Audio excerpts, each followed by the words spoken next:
Hello, let's see why C and C++ languages run faster than Python.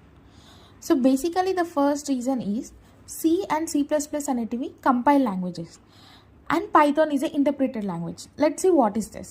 So C and C++ compile languages అంటే so C and C++ కోడ్లో ఉన్న కోడ్లో lines అన్నీ అంటే మనం రాసే లైన్స్ C and C++ లాంగ్వేజ్లో ఉన్నవి మెషిన్ కోడ్లోకి ట్రాన్స్లేట్ అవుతాయి. దాన్నే కంపైలేషన్ అంటాం. మొత్తం మెషిన్ కోడ్లోకి ట్రాన్స్లేట్ అయ్యి that will store in a executable file. So మనం ప్రతిసారి ఇన్పుట్ ఇచ్చినప్పుడు ఆ ఎగ్జిక్యూటబుల్ ఫైల్ అనేది రన్ అవుతుంది. కానీ పైథాన్లో ఏంటంటే మన పైథాన్ కోడ్లో మనం ప్రతిసారి ఇన్పుట్ ఇచ్చినప్పుడు లైన్ బై లైన్ రన్ అవుతుంది కోడ్.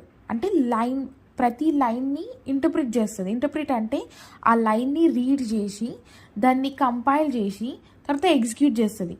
కోడ్లో ఫస్ట్ లైన్ని ఫస్ట్ కంపైల్ చేసి ఎగ్జిక్యూట్ చేసిన తర్వాత సెకండ్ లైన్ని చేస్తుంది, థర్డ్ లైన్ని చేస్తుంది.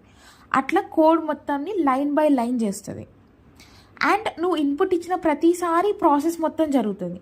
కానీ C and C++లో ఓన్లీ వన్ టైం మాత్రమే కంపైలేషన్ అవుతుంది. తర్వాత నువ్వు ఇన్పుట్ ఇచ్చిన ప్రతిసారి అది ఓన్లీ ఎగ్జిక్యూటబుల్ ఫైల్ ఉందిగా దాన్ని మాత్రం రన్ చేస్తుంది. So that takes less time. Machine code అనేది ఫాస్ట్గా రన్ అవుతుంది. And there are some more reasons like C++ అనేది మెమరీ మేనేజ్మెంట్ని మాన్యువల్గా అలో చేస్తుంది. అండ్ పైథాన్ అనేది ఆటోమేటిక్ గార్బేజ్ కలెక్షన్ యూజ్ చేస్తుంది. And low level operations and optimization by compilers. We'll see these concepts in later videos. Thank you.